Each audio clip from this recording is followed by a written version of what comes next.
ناس كتير بتسأل ازاي مستر بيست وصل للعدد الكبير ده من المشتركين، وازاي وصل للكم الرهيب ده من المشاهدات، وازاي قناته انتشرت بالشكل ده. هل عنده اعدادات سرية في القناة بتاعته؟ هل السر في الصورة المصغرة؟ هل في سر في العنوان او الوصف؟ انا فضلت مطبق يومين كاملين عشان اقدر اذاكر وادرس واحلل القناة بتاعته لغاية ما عرفت ايه هي استراتيجية مستر بيست. جيمي مؤسس القناة مواليد 1998 بدأ القناة بتاعته وهو عنده 14 سنة، وكان بادئ القناة بتاعته بمحتوى جيمنج، وكان اسمها ساعتها مستر بيست 6000. لو انت عايز تعرف سر نجاح اي حد لازم ترجع لبداياته وتشوف ايه المشوار اللي هو مشيه، ما تجيش بس تبص في الاخر للصورة النهائية. في البداية فيديوهات جيمي كانت عشوائية جدا، كان هو نفسه مش لاقي استراتيجية يمشي عليها، وكان كل شوية يغير المحتوى ويفضل يجرب، مرة فيديوهات جيمنج، مرة فيديوهات ينتقد فيها الفيديوهات اللي بتنزل على اليوتيوب، مرة فيديوهات خيرية، وكان يفضل ينزل فيديوهات يحتفل بيها بال2000 مشترك بال3000 مشترك لغاية سنة 2015 او 2016 حصلت له طفرة فجأة. جيمي نزل فيديو اسمه I counted to 100,000، كان فيديو غريب جدا، بدأ يعد فيه من 1 لغاية 100,000، وكان هو ده بداية النجاح. وساعتها جيمي ايقن ان النجاح على اليوتيوب بيتطلب فيديوهات غريبة، فيديوهات ما اتعملتش قبل كده، وكانت هي دي البداية. بدراسة مجموعة من الفيديوهات بتاعته توصلت ان سر الاستراتيجية بتاعته ملوش علاقة ولا بالعنوان ولا بالوصف ولا حتى الصورة المصغرة. ازاي يعني؟ ده الصورة المصغرة نص نجاح الفيديو. ايوه زي ما بقول لكم كده. لو جينا بصينا على عناوين الفيديوهات بتاعته هنلاقي كل العناوين بسيطة وواضحة، العنوان بيشرح اللي موجود جوه الفيديو وبيعتمد على المقارنات في العناوين، زي مثلا سيارة بدولار ضد سيارة ب100 مليون، يخت بدولار ضد يخت بمليار، لو اتسجنت شهر كامل هتكسب 500,000 دولار. العناوين بتاعته بسيطة دايركت، ما فيهاش اي نوع من انواع التلاعب. لو جينا بقى لوصف الفيديوهات بتاعته هنلاقي الوصف عبارة عن جملة او جملتين بكتير، ما فيهوش رغي، ما بيشرحش اللي بيتقال في الفيديو، تقدروا تقولوا عليه كده عنوان بس اطول شوية. لو جينا بقى للصورة المصغرة، المبدأ بتاعه ان الصورة الصغيرة تكون واضحة مش قوية، معظم الصور عنده هتلاقيها بسيطة، الالوان فاقعة، في كونتراست عالي، مفيش دوشه كتير، مفيش عناصر كتير على الصوره، مفيش موضوع تعبير مكتوب على الصوره، معظم الصور هتلاقي قبل وبعد، الصوره بتاعته هو في سجن، الصوره بتاعته هو في مركب، صوره واضحه وبسيطه وما فيهاش اي لعب. بس اللي بيشد العين هو الكونتراست العالي، هو ماشي بمبدأ ان البساطه بتبيع اكتر من الفوضى. امال ايه هي بقى الاستراتيجيه الخفيه اللي ورا النجاح ده كله؟ من تحليل الفيديوهات بتاعته اكتشفت ان الاستراتيجيه بتاعته عباره عن 3 حاجات. اول حاجه الريتنشن تايم او وقت المشاهده، تاني حاجه المونتاج، تالت حاجة الانتاجية. مستر بيست توصل ان سر الانتشار هو وقت مشاهدة الفيديو، الحاجة اللي بتكسر الخوارزميات او الحاجة اللي بيعشقها اليوتيوب قوي هو وقت المشاهدة. مش زي الناس ما فاكرة العنوان او الصورة المصغرة، اليوتيوب بيعشق حاجة اسمها وقت المشاهدة، هو عاوز المشاهد يفضل قاعد على الفيديو من اوله لاخره. اليوتيوب هيستفيد ايه بالفيديوهات اللي بتجيب معدل نقر عالي او صورة مصغرة بتشد بس المشاهد بيقعد 10 ثواني او 15 ثانية ويخرج؟ لا، هو عاوز مشاهد قاعد قدام الفيديو،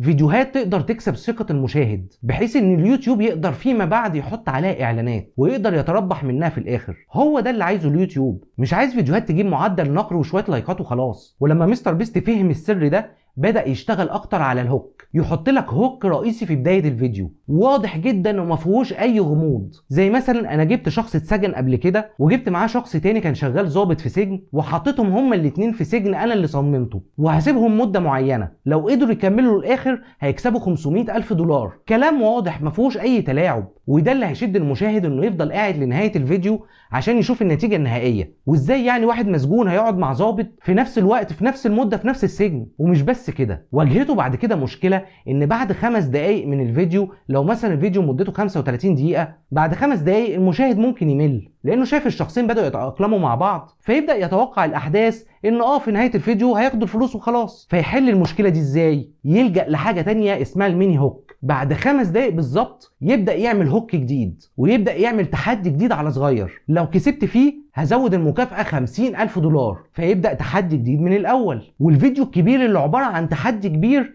يبقى فيه حوالي 5 أو 6 تحديات صغيرين، يعني الفيديو الواحد بمثابة 5 أو 6 فيديوهات تانيين، وكل فيديو صغير بفكرة مختلفة. هو ده السر اللي بيلعب عليه، يقعد المشاهد من أول دقيقة لآخر دقيقة بدون أي ملل. على عكس بقى فيديوهات عربية بنشوفها الهوك بتاعه اللي أقدر أقول عليه إنه هوك مريض، تلاقي قناة مثلا عاملة الهوك بتاعها 5 إعدادات لو عملتهم في القناة بتاعتك القناة هتطير، و5 إعداد هو الأهم. يا عم ما تقوله، ما دام أنت عارف إن 5 إعداد هو الأهم ما تقوله الأول.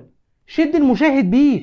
لو عندك معلومة مفيدة او معلومة مهمة قولها، لكن ما تقعدش المشاهد من بداية الفيديو لاخره وفي الاخر يكتشف ان الاعداد الخامس ده ملوش لازمة اصلا. وقيس على كده بقى فيديوهات كتيرة فاهمة الهوك غلط. وهنا مستر بيست يدينا درس مهم جدا في ازاي تعمل هوك ممتاز وازاي تظبط وقت المشاهدة بتاع الفيديو بتاعك. تاني حاجة المونتاج. مستر بيست بيعتمد في المونتاج بتاعه على السرعة ثم السرعة ثم السرعة، ماشي بمبدأ ان المشهد اللي ملوش لازمة هيموت الفيديو. عشان كده بيعمل قطات كتير جدا، ممكن يعمل قط كل 3 ثواني، يعمل تكبير، تصغير، زوم، انتقالات، اهتزازات في الكاميرا، يخلي الدماغ دايما في حالة تأهب للي جاي. جيمي قال في احد اللقاءات ليه: انا لو حسيت اني زهقان من المونتاج يبقى المشاهد هيزهق اكتر مني. وده منطقي جدا. عشان كده تلاقيه في المونتاج بتاعه بيعمل قط للنفس، بيعمل قط للتردد، اي جمل متعاده. ده طبعا وقت لما كان بيمنتج بنفسه قبل ما يبقى عنده تيم، ويبدا يبدل ما بين المشاهد بسرعه عشان المشاهد ما يحسش بملل، وواحده واحده المشاهد يحس ان الفيديو فيه طاقه عاليه.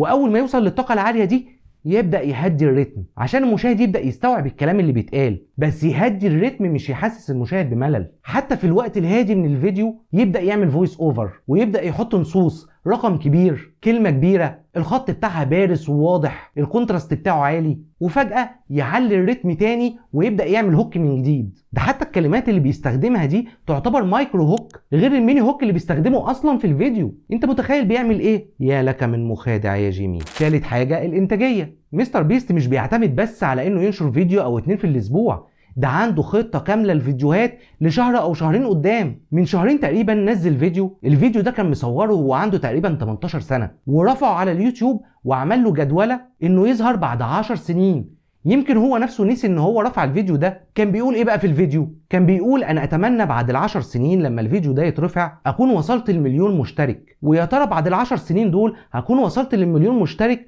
ولا هكون مثلا ميت. انت متخيل؟ من صغره هو بيخطط للفيديوهات ل10 سنين قدام. حتى كان بيشتغل وهو مش متخيل ان بعد 10 سنين هيبقى عنده 1,000,000 مشترك ولا لا. مش زي بعض الناس بتعمل محتوى وبعد اسبوع او 2 لما تلاقي المشاهدات قليلة تقول لك لا خلاص انا مش مكملة. ده كان متخيل ان هو يا دوب هيوصل ل1,000,000 مشترك بعد 10 سنين. حتى في الوقت ده كان عنده النية انه يفضل السنين دي كلها شغال على اليوتيوب برضه، مش يقيم نفسه بعد اسبوع او 2. حاليا معاه فريق كامل بيشتغل معاه، وكل يوم بيعمل لقطات لكذا فيديو لسه ميعاد نشرهم كمان 2-3 شهور. فالاستمرارية والإنتاجية من أكبر الأسرار في الاستراتيجية بتاعته، واللي فعلا ساعدته إنه ينجح. أنت كمان لازم تفهم كده، مش كلمتين حلوين في عنوان، صورة مصغرة شكلها حلو يبقى خلاص عملت اللي عليك. لا، في حاجات أهم كتير جدا موجودة في الكواليس. انت بس انوي انك تكمل. ابدأ وانت عارف انك هتنجح. ابدأ وانت عارف انت كمان 2-3 انت المفروض تعمل ايه. مش تبدأ وتقول انا هجرب لي شهر كده وخلاص. مستر بيست نجاحه مش زي الناس ما متخيلة صورة مصغرة واو في سر في العنوان،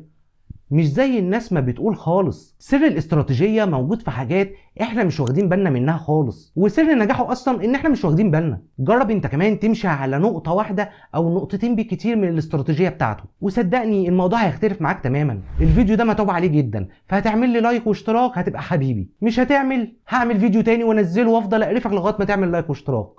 سلام.